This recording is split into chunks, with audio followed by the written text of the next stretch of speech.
Hai guys, pernah nggak sih kalian itu dengar tentang Museum Konferensi Asia Afrika? Nah, ternyata museum ini bukan cuma jadi tempat foto estetik aja loh, tapi museum ini juga saksi bisu dari babak sejarahnya Indonesia yang ikut ngeguncang panggung dunia. Yes, kita ngomongin Konferensi Asia Afrika tahun 1955. Jadi, kalau kita back in ke tahun 1955, Indonesia bareng 28 negara lainnya dari Asia dan Afrika saat itu berkumpul buat ngomongin sesuatu yang lebih besar dari sekedar politik. Yes, benar sekali, identitas. Nah, Indonesia saat itu baru merdeka ya, dan Indonesia adalah negara yang masih sangat muda banget. Jadi, Indonesia pengen banget nge-redefine dirinya sendiri. Mereka mau ngomong, "Hey dunia, kita bukan cuma negara kecil, kita adalah kekuatan baru, dan Bandung adalah tempat di mana mimpi ini dimulai." So, pastinya banyak banget yang gak tahu kenapa sih harus Bandung. Ya, benar sekali Bandung itu dipilih karena lokasinya yang strategis, suasananya yang asri, dan vibes-nya yang terkesan intim untuk berdiskusi secara mendalam.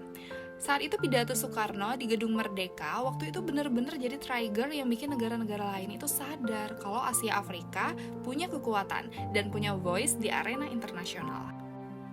Saat itu, Indonesia lagi berusaha banget nunjukin eksistensinya. Imagine this, Indonesia yang masih new kid on the block pengen bilang ke dunia, "Hey, we are not just any country. Kita punya mimpi yang besar untuk kemerdekaan global." Nah, dari sini muncul refleksi soal identitas nasional. Indonesia nggak cuma ingin dilihat sebagai ex-kolonial, tapi juga sebagai agen perubahan. Nah, yang bikin museum ini keren adalah gimana mereka berhasil nyimpan dan menyampaikan spirit dari konferensi itu dalam bentuk modern. Setiap sudutnya kayak nyeritain kisah besar, mulai dari ruang konferensi dengan meja bundar yang jadi simbol equality, sampai ke koleksi foto-foto yang nangkep momen-momen bersejarah. Tapi bukan cuma itu, museum ini juga jadi semacam cermin yang bisa bantu kita buat melihat di mana posisi kita sekarang dalam konteks diplomasi global.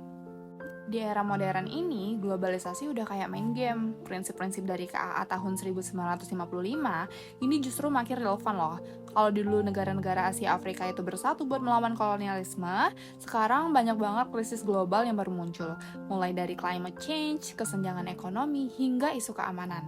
Nah, Indonesia sebagai negara yang punya legacy KAA sering banget jadi pemimpin di forum-forum internasional untuk ngomongin isu-isu ini. Guys, ternyata bukan cuma soal politik aja, KAA juga nge-trigger cultural exchange yang terus berlangsung sampai hari ini. Makanya, kalau kalian ke Konferensi Asia Afrika, kalian bakal lihat banyak karya seni, dokumentasi, sampai memorabilia yang jadi saksi dari jalinan persahabatan negara-negara Asia Afrika. Ada kesan bahwa solidaritas yang dibangun itu nggak cuma sekedar seremoni, tapi juga jadi bagian penting dari identitas kita sebagai bangsa yang terbuka dan kolaboratif.